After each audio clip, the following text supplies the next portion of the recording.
She asked for water. The flight attendant said no. That's for first class only. Then she slapped the cup from her hand and muttered, "You people don't belong here." But the woman she disrespected wasn't just a passenger. She was the owner of the jet, and she was about to flip the sky upside down. Dr. Elise Monroe didn't wear wealth. No designer bag, no bodyguard, no flash. Just a navy blue blouse, a leather-bound book, and a one-way ticket to silence. She boarded her private Gulfstream G700 alone. No entourage, no press, just clouds above, leather below, and a flight crew that didn't recognize the most powerful person on board. The flight attendant, a white woman in her early 40s, eyed Elise like she didn't belong. Something about the quiet black woman in C4A triggered a switch in her. She didn't ask questions, she made assumptions. And assumptions, unchecked, always turned dangerous. Halfway through the flight, Elise leaned forward and politely asked, "May I have a glass of water?" The attendant froze. Her smile vanished. "That's for first-class passengers only," she snapped. Elise blinked, confused. "I am a passenger on this plane." The woman scoffed. "This is a private charter. Unless you're crew or someone's guest, you need to stay seated and be quiet." Then came the moment that turned discomfort into violence. The attendant returned with a plastic cup, then slapped it out of Elise's hand. Water splashed across her lap. "I said no," the woman barked, then muttered under her breath, "You people always pushing where you don't belong." The entire cabin fell silent. A male crew member stood frozen near the galley. Eyes wide, he knew who Elise was, and he watched the disaster unfold in slow motion. Because Dr. Elise Monroe wasn't just a passenger. She was the owner of the jet, and more than that, she was one of the most powerful women in tech. A black billionaire who built her empire from scratch. Born to a single mother in rural Georgia, she climbed her way through Spelman College and Stanford University.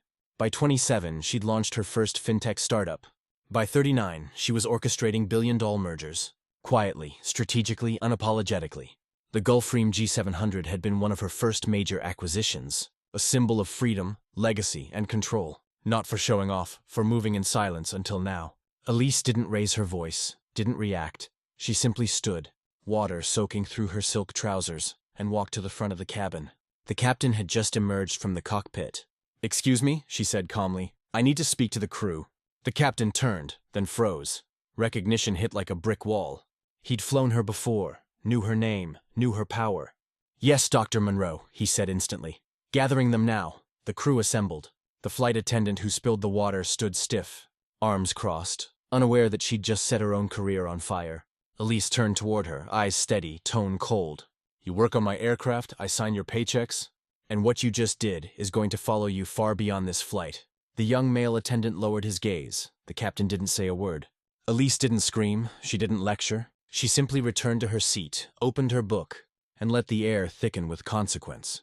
When the plane landed in San Francisco, 2 representatives from the flight management company were waiting at the terminal. The woman who slapped the water was escorted off the jet. Terminated on the spot, no scene, no debate.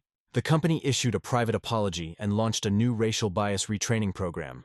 Elise, she didn't tweet, she didn't post, she didn't need to. Because real power doesn't beg to be seen. And yet, the story traveled. The young male flight attendant wrote anonymously weeks later. "It was the first time I saw someone confront racism. Not with rage or retreat, but with quiet thunder. It changed how I see everything." The story became a whisper in boardrooms. A lesson in high-net-worth etiquette seminars. A case study in silent power. No headlines, no interviews. Just a new rule passed between lips at 41,000 FT. Never assume the woman in 4A doesn't own the sky. Because she just might. If this story shook you, like, comment, and share it with someone who still judges by appearance. Subscribe for more real stories where power doesn't shout. It redefines the rules, and tell us below. Where in the world are you watching from? We want to hear your